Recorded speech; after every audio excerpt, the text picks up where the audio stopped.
moments, and I'm serious here, how many of you have heard the phrase, or at least heard someone else say the phrase, "I don't want to get involved"? I know I have.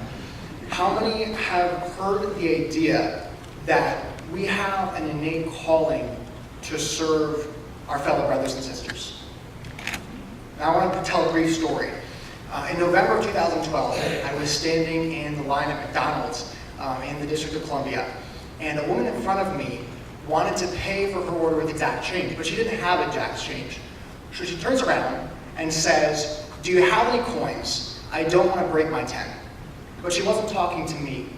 She was talking to a homeless man in front of me who was wearing something that closer resembled tattered rags than actual clothing. And in an act of supreme selflessness, he reached into his pocket and pulled out 40 or so coins. Some quarters, some dimes, but mostly nickels and pennies. And he said, "Take what you need." And she reached into his hand and took some coins so that she would have exact change for her order, her $10 bill safely secure in her clutch. But I didn't tell you this story so that we could point our fingers at the woman and say, "Tisk, tisk, tisk," or to tip our hats to the gentleman and say, "Bravo." I told you the story to ask the question of me. Because the entire time I was watching this event unfold, I stood idly by. I could have reached into my own pocket and given the woman some change that I had. Or I could have paid for the man's order, a small coffee at $1.09. But I didn't. And like so many others, the reason I didn't is because I didn't want to get involved. But you see, this is the issue. We are too concerned with our own schedules, too concerned with our own motives, and too cleanly to interrupt our schedules, to divert our attention, and to get down into the mud with people who have fallen there. And this is the problem, that service requires getting involved. It requires getting into the mud. Service is an anachronism if you haven't taken a share of someone else's burden.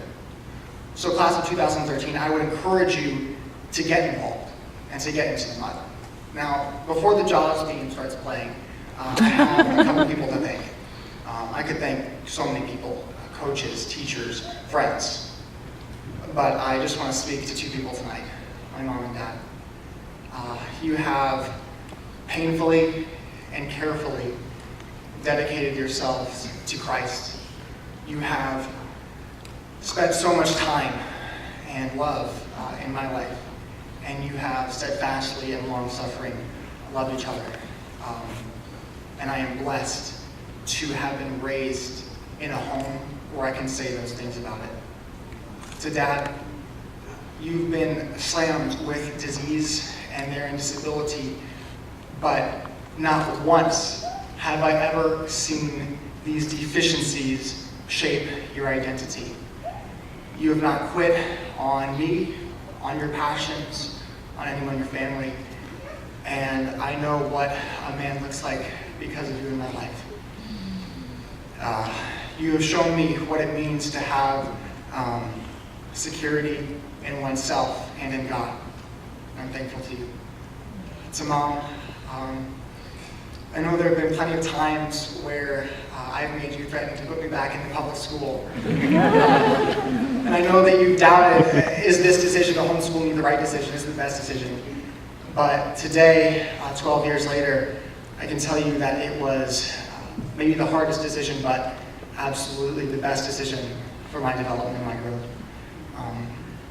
How many times have I told you to admit that I'm adopted? I know growing up I felt, why did God give me this family, of course, the teenage melodrama. But having spent my entire life under your care and tutelage, I've seen that I couldn't ask for a better mother in the world. You have patiently dealt with me and raised me, and because of you in my life, I know what dying to oneself means.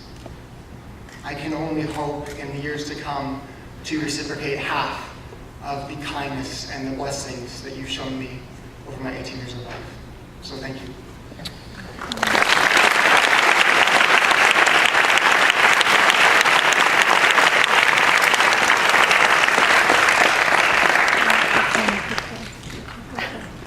Good evening.